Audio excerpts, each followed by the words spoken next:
Kenapa awan petir yang telah lama menyelimuti langit tiba-tiba kehilangan hampir setengahnya? Mengerutkan alisnya sedikit, Qin Yichen langsung bertanya kepada orang-orang percaya di kuil penguasa cahaya.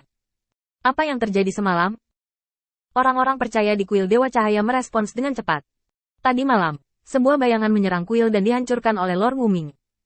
Qin Yichen menghela nafas lega. Matt terganggu, menunjukkan bahwa masalahnya tidak sepele. Tetapi pada saat yang sama, Matt memulai, Qin Yichen benar-benar tidak perlu khawatir. Aku bergumam dalam hati. Saya tidak tahu apakah orang ini bisa terbiasa dengan tubuh baru.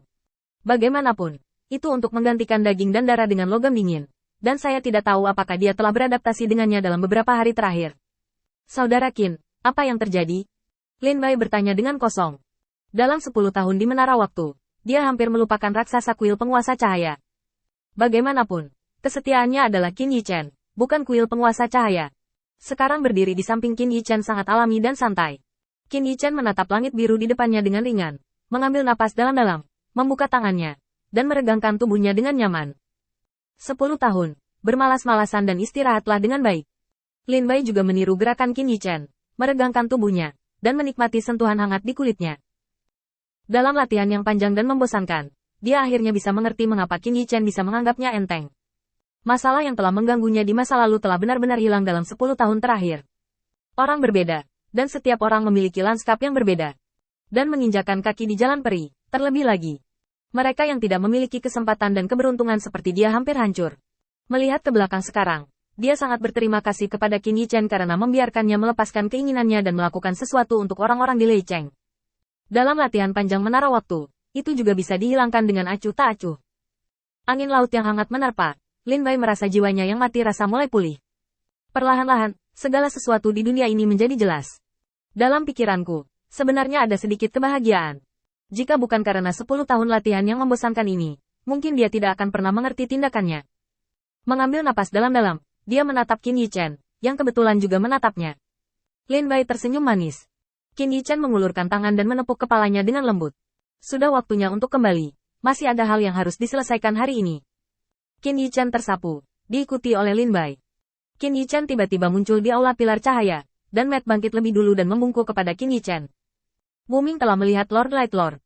Sai Lao dengan cepat bangkit dan memberi hormat. Selamat datang, Tuan Cahaya.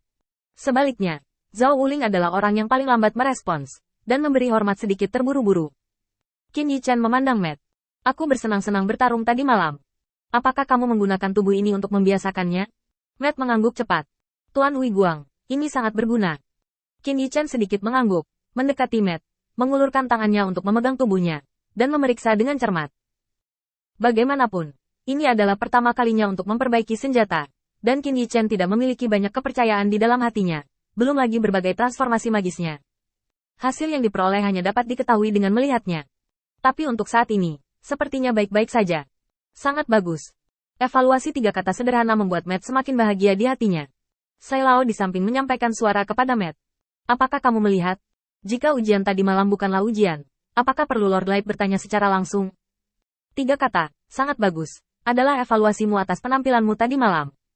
Mendengar ini, Matt sedikit skeptis. Karena kata-kata Qin Yichen tidak mengikuti teks. Dia benar-benar tidak bisa menjelaskan 3 kata yang tiba-tiba muncul. Ayo lihat. Matt memutuskan untuk tetap tenang. Bagaimanapun juga, masalah ini banyak melibatkan. Setelah dipastikan bahwa Lord Light benar-benar mengetahui segalanya dengan sangat mahir, maka pemahamannya tentang Qin Yichen harus dibatalkan dari awal. Lord of Light misterius dan tidak dapat diprediksi, dan pikirannya jauh melampaui harapannya. Setelah menenangkan Matt, Qin Yichen memandang Zhao Wuling yang ada di samping, dan banyak pikiran melintas di benaknya. Dalam pertempuran tadi malam, hal terakhir yang perlu saya khawatirkan adalah Zhao Wuling. Orang ini seperti pertahanan cangkang kura-kura. Bahkan jika dia harus membuang banyak pemikiran, dia bisa membunuhnya. Awalnya, karena kelalaiannya sendiri, dia tidak bisa mengatakan apa yang ingin dia tanyakan kepada Zhao Wuling. Apa yang perlu dikhawatirkan? Orang ini Zhao Wuling bertekad untuk menjadi raja dari cangkang besi, dan hanya ada sedikit orang yang bisa berbuat apa-apa terhadapnya. Ucapnya dengan santai. Zhao Wuling, kamu juga melakukan pekerjaan dengan baik. Meskipun Qin Yichen tidak khawatir, dia tetap menyatakan penegasannya atas peran Zhao Wuling dalam pertempuran ini. Setelah Zhao Wuling mendengar ini, dia sebenarnya sedikit kecewa. Meskipun dia tidak melakukannya dengan baik, dia melakukan yang terbaik. Sarana serangan tidak brilian, dan mereka hanya dapat mencapai tujuan mereka dengan menarik lawan untuk menyerang. Tetapi juga karena ini, setelah lawan menyerang, tidak peduli seberapa provokatifnya dia tidak dapat mencapai hasil apapun. Zhao Wuling merasa sedih. Dia menundukkan kepalanya dan tidak banyak bicara. Sai Lao, Anda menilai, jadi penguasa cahaya tampak begitu hambar bagi saya. Apakah saya melakukan hal yang baik dalam tes ini? Ini tidak buruk. Evaluasi hantu macam apa? Sai Lao tersenyum dalam hatinya. Tentu saja, itu karena kamu tidak percaya bahwa ini adalah ujian Lord Light. Itu hanya invasi biasa. Pilihanmu benar. Tetapi itu terbatas pada kebenaran, dan itu tidak dianggap luar biasa. Zhao Wuling cukup tidak yakin. Aku tidak percaya, kamu pasti membodohiku. Sai Lao tertawa terbahak-bahak ketika dia membuat transmisi suara. Tunggu saja, apakah kamu ingat analisisku tadi malam? Jika ini bukan ujian, Lord Light pasti hanya akan menanyakan apa yang aku pilih. Jika itu penilaian, Lord Light pasti akan bertanya berapa lama aku memikirkannya. Zhao Wuling mendengus pelan dan tidak mengeluarkan suara, hanya menunggu Qin Yichen dan Sai Lao berbicara. Qin Yichen melihat bahwa suasana hati Zhao Wuling sedikit rendah, dan dia tidak terlalu memikirkannya, dan kemudian memandang Sai Lao dengan sedikit keraguan di hatinya. Saya mendengar bahwa Wu Ming menangkap korban. Bagaimana Anda menghadapinya? Mata Zhao Wuling berbinar. Hanya bertanya bagaimana menghadapinya? Artinya, penguasa cahaya bukanlah ujian yang tersisa bagi mereka. Hanya saja Sai Lao terlalu banyak berpikir. Sebelum dia bisa mengobrol, Sai Lao mengirim transmisi suara terlebih dahulu untuk mencegah kata-katanya mengganggu pikirannya untuk menjawab.